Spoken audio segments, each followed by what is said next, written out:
kita juga punya strategi. Memang butuh waktu, nggak bisa sehari 2 hari. Daging dulu dari NTB diangkut masuk Jakarta. Itu biaya ngangkut saja, itu 2 juta per ekor. Sekarang 320, dan itu kita sudah lakukan. Kemudian harganya tiba di Jakarta itu 85.000 per kilogram, dan sudah terjadi. Sekarang sudah lancar, hanya saja masih terbatas karena kapalnya baru 1. Kita baru memesan kapal ke perhubungan, Menteri Perhubungan, 7 lagi. Kalau ini 7, pasti 7 kali lipat masuk kota Jakarta. Kemudian, oleh Kementerian Perhubungan. Dan kita sudah memulai. Kemudian yang kedua, Bulog sudah menjual harga daging dengan harga 80.000 per kilogram. Artinya bisa. Kemudian yang ketiga, di Ben Hill kemarin, di pasar di mana-mana sampai hari ini, itu dengan kita mitra dengan teman-teman pengusaha menjual harga 75. Sampai kami tanya, ini apa sudah untung? Supaya sustain. Ternyata sudah untung Rp5.000 per kilo. Artinya apa? Sudah ada tanda-tanda baik. Tapi untuk selesai 1 hari nggak mungkin. Dari 9 bahan pokok kalau sudah selesai 7, 8, itu upaya pemerintah. Saya kira sahabatku Pak Abraham harus mengapresiasi juga bahwa upaya keras ini tidak sia-sia. Baik, kita akan sama-sama melanjutkan sidang di Polemik on TV pada malam hari ini. Dengan ini skor saya cabut kembali dan silakan dilanjutkan. Ya, kita akan lanjutkan kembali. Saya langsung ke Pak Chandra dari KPPU. Seolah-olah sederhana, permintaan meningkat, maka pasokan ditambah, selesai. Memang seperti itu? Ternyata tidak. Ternyata tidak. Artinya satu hal ya, yang tadi dikatakan narasumber dari UI. Pak Ator. Ya Pak Ator, itu kan harga naik terus. Ya. Nah ini padahal harga di sapi sumber import itu di Australia. Australia itu kan harganya seasonal. Ada harganya turun, kadang-kadang naik. Ketika harga turun, di Indonesia harganya tetap naik. Seharusnya kalau di sana turun, artinya harga beli kurang, turun juga, kan baru fair kan? Iya. Artinya memang pengusaha menikmati keuntungan lebih karena apa? Kelemahan pemerintah juga, karena pasokan adanya pas-pasan. Karena sapi lokal itu tidak, walaupun dalam catatan ada, tapi tidak bisa sewaktu-waktu dipotong. Karena karakteristiknya, dia kalau dia butuh uang aja, baru dia jual. Karena sapi peternak kita itu punya sedikit. Dia kalau butuh uang saja dia baru jual. Nah, sedangkan yang import ini strukturnya kan oligopoli. Oleh karena itu kecenderungan mereka bisa mengatur harga. Nah, itulah yang terjadi menjelang Lebaran. Misalnya harga dinaikin melampaui waktu mereka beli, belum tentu harganya naik. Artinya ada pihak yang juga bisa mempermainkan pasokan ke pasar? Bisa saja, kenapa tidak? Menahan pasokan juga bisa. Nah, itulah yang kita temukan, ada indikasi menahan pasokan. Kemudian harga ketika permintaan tinggi baru dilepas kan? Baru dilepas. Sehingga harga naik, jangan keuntungan yang didapat melebar. Nah, itu pengusaha yang bermain di wilayah impor atau juga yang bermain di wilayah pasokan dari peternak lokal? Impor, terutama di DKI ini ya, DKI dan Provinsi Banten ini kan kebutuhannya itu besar sekali. Ya, kebutuhan nasional itu diserap di sana, lebih dari 50% diserap di Jabodetabek ini. Sehingga yang paling empuk dan semuanya boleh dikatakan sapi import yang dikonsumsi oleh rakyat Jabodetabek ini.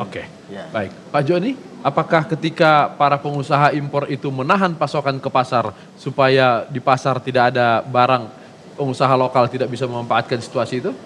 Saya kira kita harus tahu dulu ya filosofi daripada sapi ini. Sapi ini barang hidup loh Mas. Kalau kita tahan, kita harus mengeluarkan kos kan untuk menahannya kan. Jadi nggak ada itu cerita ditahan itu. Saya kurang sependapat dengan Pak Chandra kan. Pak Chandra mengatakan bahwa kenapa harga di sana turun, di sini naik.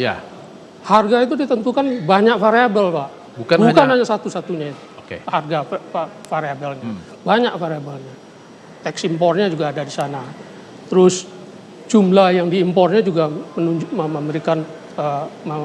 menentukan harga gitu kan. Jadi jangan melihat bahwa sapi impor itu menentukan pasokan 100% di dalam negeri ini untuk konsumsi masyarakat. Salah persepsinya di situ Oke. gitu kan. Tahu nggak? 650.000 ton kebutuhan kita nasional Ya. itu 75%, 441.000 ton dipasok oleh sapi-sapi lokal. Sapi lokal. Oke. Jadi hanya 15% sapi impor dan 10% adalah daging impor, daging Ya. beku.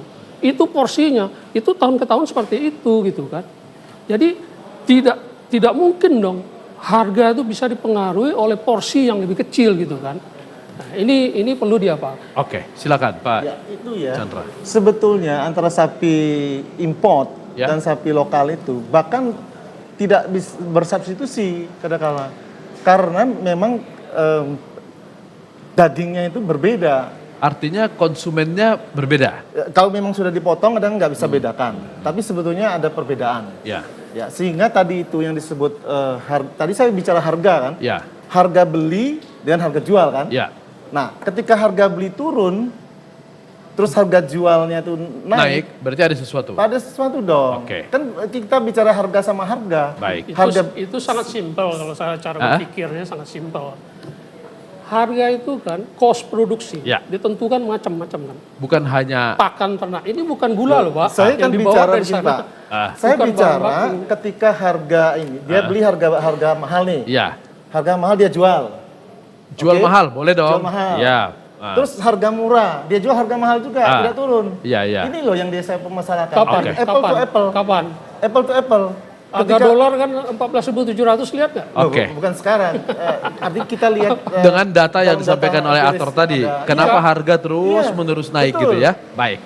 Oke. Kita undang tamu kelima kita.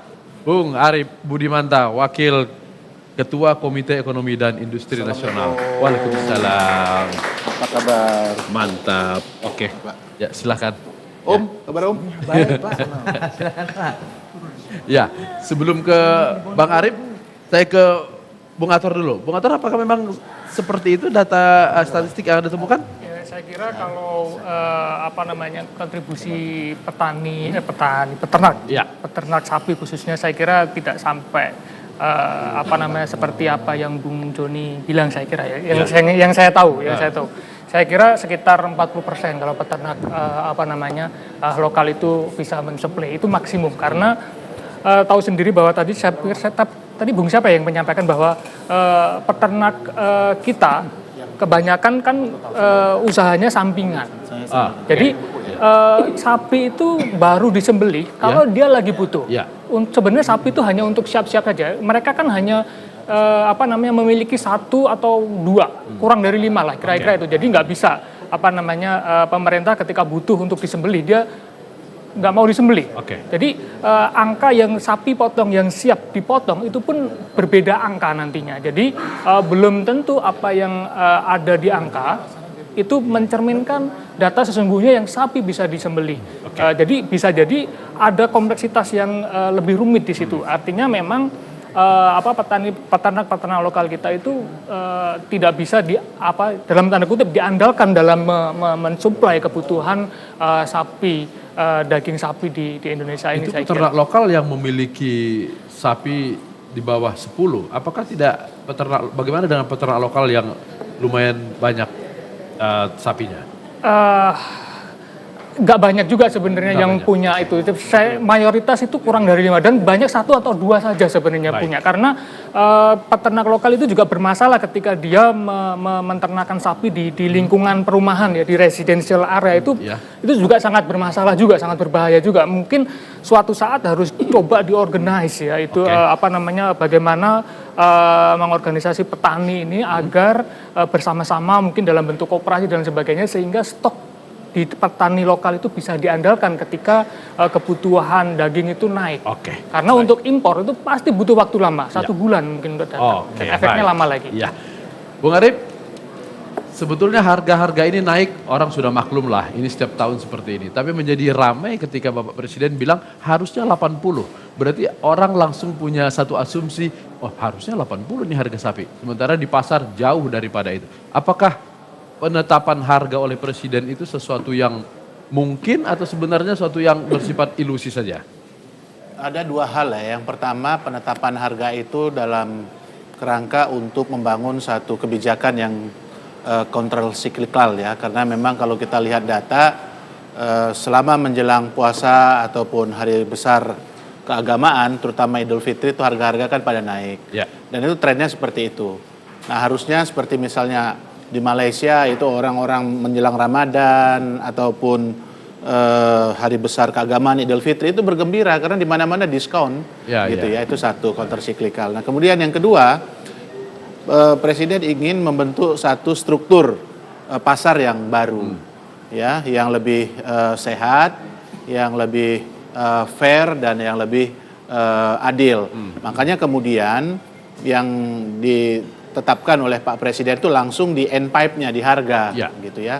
Nah, kemudian yang ketiga yang kita lihat kemudian apa yang dilakukan oleh operasi pasar ya, dari katakanlah misalnya oleh Bulog begitu. Di lapangan sebenarnya kita udah mendapatkan harga yang 80.000 atau mungkin lebih sedikit, dan kami percaya ya misalnya dengan waktu yang ada itu harga akan mendekati apa yang seperti yang diinginkan oleh Pak Presiden. Tidak terlalu pendek jangka waktunya? Saya rasa ya tidak ya, karena seluruh tenaga sekarang diupayakan untuk mengejar selling price yang sudah ditetapkan. Oke. Apakah data yang disampaikan kepada Bapak Presiden hanya ketika Bapak Presiden menyampaikan harga 80 itu, atau memang sebelumnya sudah masuk ke Pak Jokowi tentang data pasokan dan permintaan ketika masuk musim Ramadan?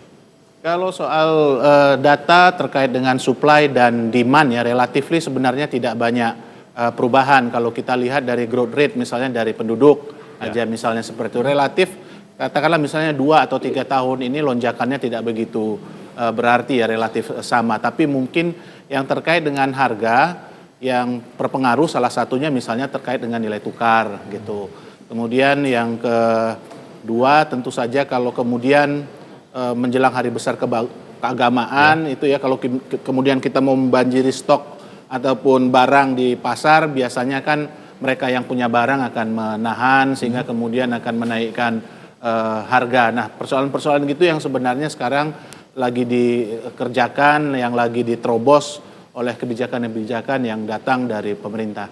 Oke. Apakah rantai nilai, misalnya warga kita punya kebiasaan mengkonsumsi daging segar, sementara sekarang untuk mencapai harga 80 itu didatangkan daging beku yang tidak sesuai dengan yang biasa dikonsumsi oleh masyarakat. Bisa masuk?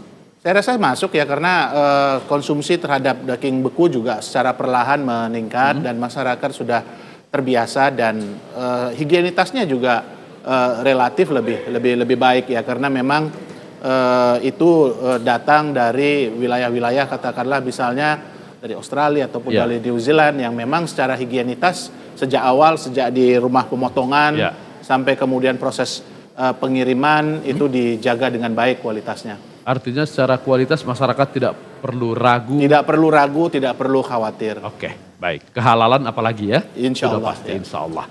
Ya, Pak Mujleh. Ya. Kita istirahat lagi. Baik, kita istirahat dulu. Namun saya akan sedikit mengulas baik itu daging beku ataupun daging segar. Yang penting bagaimana rakyat ini bisa leluasa dan nyaman dalam mendapatkannya tanpa harus mendapatkan kebingungan. Karena mereka sama sekali tidak ingin disulitkan, terutama pada saat momentum puasa, lebaran. Ini jarang sekali mereka bisa menikmati daging sapi ya. Bahkan mungkin ada yang memakan daging itu setahun sekali. Katanya, konon katanya masih ada.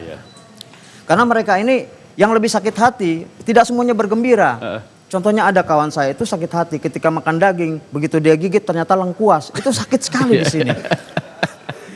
Tapi yang terpenting adalah mereka mendapatkan daging itu dengan perjuangan dan doa. Seperti sebuah lagu. Oke, apa itu? Berakit-rakit ke hulu, berenang ke tepian, sakit-sakit dahulu, susah-susah dahulu, baru kemudian berbahagia.